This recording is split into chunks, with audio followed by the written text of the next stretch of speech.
Hello दोस्तों, स्वागत एक बार फिर से आपका आपके अपने पसंदीदा चैनल पर। और आज हम बात करेंगे एक ऐसी कंपनी की जो अपने आप में एक यूनिक बिजनेस मॉडल पे काम करती है और इंडियन स्टॉक मार्केट में पहली लिस्टेड कंपनी होने जा रही है अपनी बिजनेस प्रोफाइल में। उससे पहले मैं हूं आपका दोस्त राजेंद्र सिंह गौड़, और यदि अगर अभी तक आपने हमारे चैनल को सब्सक्राइब नहीं किया तो चैनल सब्सक्राइब कर लीजिएगा और बेल आइकॉन प्रेस करना ना भूलें, ताकि आने वाले समय में जो भी वीडियो इस चैनल पर अपलोड किया जाए वो सबसे पहले आपके पास पहुंच सके। तो दोस्तों, देर न करते हुए शुरू करते हैं नीसस फाइनेंशियल सर्विसेज के आईपीओ का एनालिसिस। 2013 में एस्टेब्लिश हुई कंपनी नीसस फाइनेंस, जो कि एडवाइजरी सर्विसेज और फाइनेंशियल सर्विसेज में वर्क करती है। इस कंपनी की अगर मार्केट कैप की बात की जाए तो आईपीओ के अपर प्राइस के हिसाब से 430 करोड़ का इसका मार्केट कैप होता है। कंपनी का हेड ऑफिस जो है वो मुंबई महाराष्ट्र में है। कंपनी का एक सैटेलाइट ऑफिस गुजरात में और एक सैटेलाइट ऑफिस दुबई में है। कंपनी वर्तमान में मार्च 2024 तक 1000 करोड़ का इन्वेस्टमेंट किया हुआ है। कंपनी का मैक्सिमम रेवेन्यू जो है 70% के आसपास इसके जो है 10 टॉप 10 क्लाइंट से आता है। कंपनी की सब्सिडरी जो है नीसस फिनकॉर्प सर्विसेज, ये लोन डिस्ट्रीब्यूशन का काम करती है।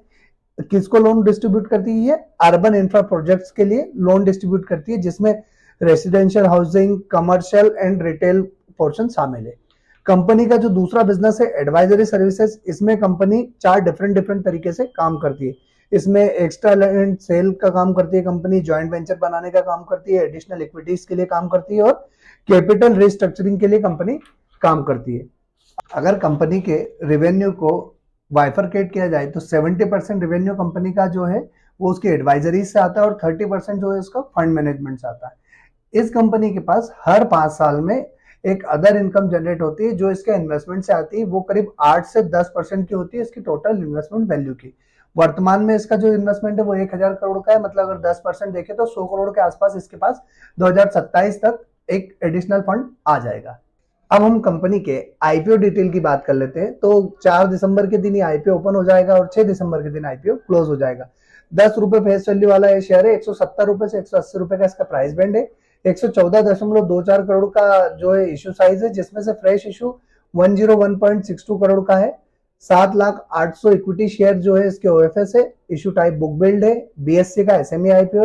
रिटेल कोटा 35%, क्यूआईबी कोटा 50% और एनआईआई कोटा 15% है। अब अगर हम ये बात करें कि एक लॉट के लिए कितने इन्वेस्टमेंट रिक्वायर्ड रहेगा, रिटेल के लिए क्या रिक्वायरमेंट रहेगी, एचएनआई के लिए क्या रहेगी, तो वो भी चीजें हम एक बार समझ लेते हैं।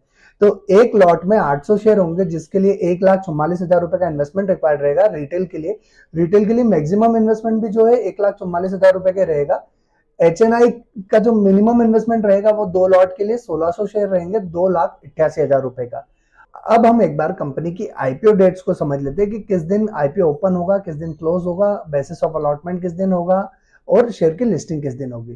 तो 4 दिसंबर के दिन आईपीओ ओपन होगा, 6 दिसंबर के दिन आईपीओ क्लोज हो जाएगा, 9 दिसंबर के दिन बेसिस ऑफ अलॉटमेंट होगा, 10 दिसंबर के दिन फंड रिफंड हो जाएगा और 10 दिसंबर के दिन ही जिनको शेयर अलॉट होंगे उनके डीमेट में क्रेडिट कर दी जाएंगे। और 11 दिसंबर के दिन इस आईपीओ की इंडियन स्टॉक मार्केट में पारी की शुरुआत होगी। अब दोस्तों, हम कंपनी के एक बार फाइनेंशियल समझ लेते हैं कि कंपनी के फाइनेंशियल्स क्या शो कर रहे हैं।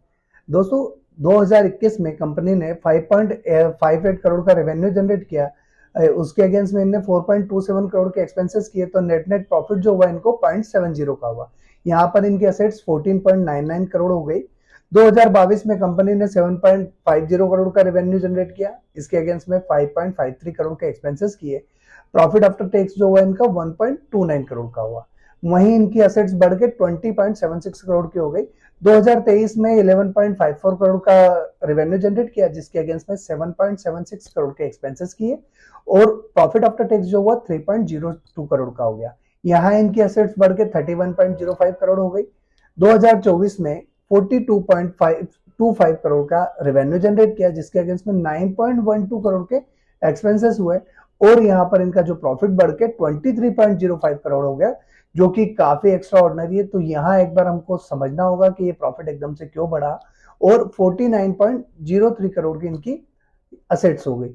जून 2024 तक का अगर डेटा देखें तो 15.01 करोड़ के इन्होंने रेवेन्यू जनरेट किए, जिसके अगेंस्ट में 3.44 करोड़ के एक्सपेंसेस हैं।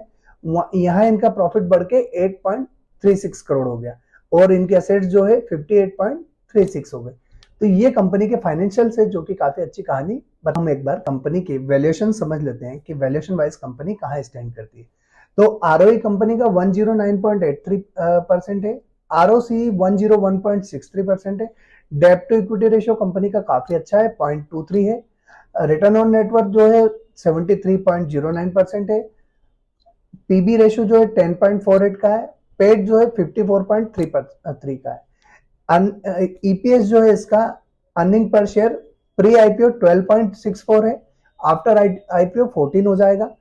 पी रेशियो जो है कंपनी का प्री आईपीओ वो 14.24 है, आफ्टर आईपीओ जो है ये 12.86 हो जाएगा। तो वैल्यूएशन वाइज कंपनी ठीक ठाक है। इस कंपनी की अगर जीएमपी की भी बात करें तो जीएमपी जस्ट लाइक एक आपको ओवरव्यू देती है, नॉट एग्जैक्टली करेक्ट होता है कि जीएमपी जो दिखा रही वही लिस्ट होगी, बट जीएमपी भी कंपनी की 28% के आसपास आती है। तो ओवरऑल ठीक ठाक कंपनी है और हर 5 साल में एक बड़ा प्रॉफिट इनके पास आता है इनकी रेवेन्यू का। एक ही ड्रॉबैक मुझे जो लगता है कि इनकी जो मैक्सिमम रेवेन्यू वो इनके सिलेक्टेड क्लाइंट बेस से आती है, जो कि टॉप 10 क्लाइंट से आती है। बाकी ओवरऑल कंपनी ठीक है, बिजनेस भी अपने आप में ठीक है। तो दोस्तों अगर मुझे इस आईपीओ में पैसा लगाना है तो मैं इस आईपीओ में लगाने के लिए जा सकता हूं, अगर मैं 20 से 25% के रिटर्न एक्सपेक्टेड करता हूं। तो आप क्या सोचते हैं कमेंट बॉक्स में कमेंट करके जरूर बताइएगा। और आप इस आईपीओ में इन्वेस्टमेंट करने से पहले अपने रिसर्च एनालिस्ट से या खुद की स्टडी करने के बाद ही इन्वेस्ट करें। आपके सामने ये वीडियो लाने का मेरा सिर्फ मकसद आपके साथ डिटेल इसकी शेयर करना है। आप कोई भी मेरा वीडियो देखने के बाद अपना निवेश का डिसीजन ना ले, अपने स्वयं के अपने रिसर्च एनालिस्ट की सलाह के बाद ही कोई इन्वेस्टमेंट करें। और यदि अगर अभी तक आपने अपने डीमेट अकाउंट ओपन नहीं करवाए तो आईएफएल कैपिटल के साथ अपना डीमेट अकाउंट ओपन कर सकते हैं नीचे दी गई लिंक के थ्रू। और साथ ही साथ यदि अगर चैनल आपने सब्सक्राइब नहीं किया तो चैनल सब्सक्राइब कर लीजिएगा, ताकि आने वाले समय में जो भी वीडियो इस चैनल पर अपलोड किया जाए वो सबसे पहले आपके पास पहुंच सके।